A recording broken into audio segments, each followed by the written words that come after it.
Imagine you open your phone, take a photo, apply a filter, or play a game.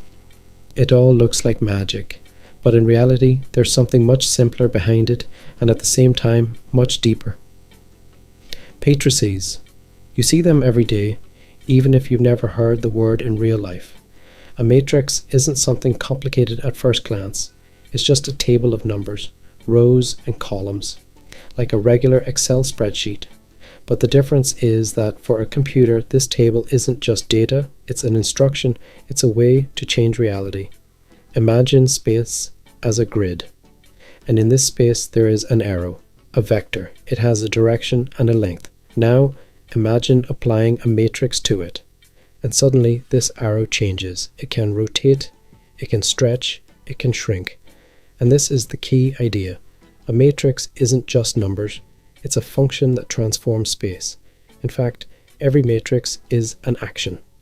For example, one matrix can rotate objects by 90 degrees, and that's exactly why everything in computer graphics moves, rotates, and scales so precisely. Every 3D object is simply a set of points, and each of these points passes through matrices. Now it gets interesting. What happens if you apply not just one matrix, but several? And this is where matrix multiplication comes in. But this isn't the kind of multiplication you're used to. It's not just numbers being multiplied. It's a combination of operations. Imagine you first rotate an object and then move it. Now do the opposite. Move it first, then rotate it. The result will be different. And that's very important because in matrices, order matters. It's like in real life. Putting on your socks first and then your shoes is fine. But if you do it the other way around, something is clearly going to go wrong. Multiplying matrices is just a way of saying, do this action and then that one. And that's exactly why it's not commutative. Order changes the result. And now for the most interesting part. Where is this actually used? Everywhere.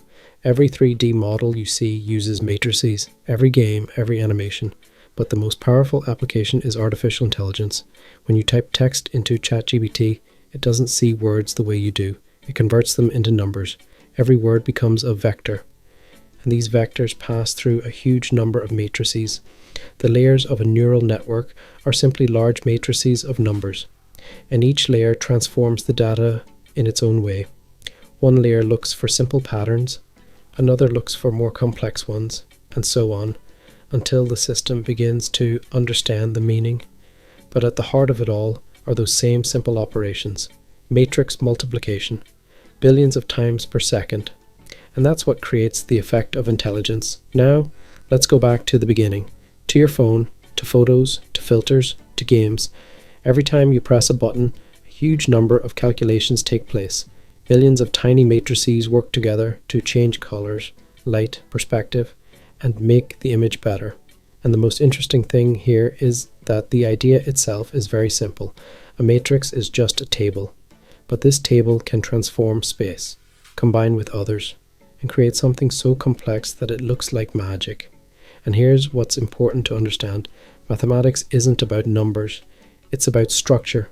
It's about how things change, how they interact, and how complexity arises from simple rules. So the next time you take a photo or open a game, remember, there are matrices behind it all. Invisible, simple, but incredibly powerful. And now the question is, what to explore next? Determinants or eigenvectors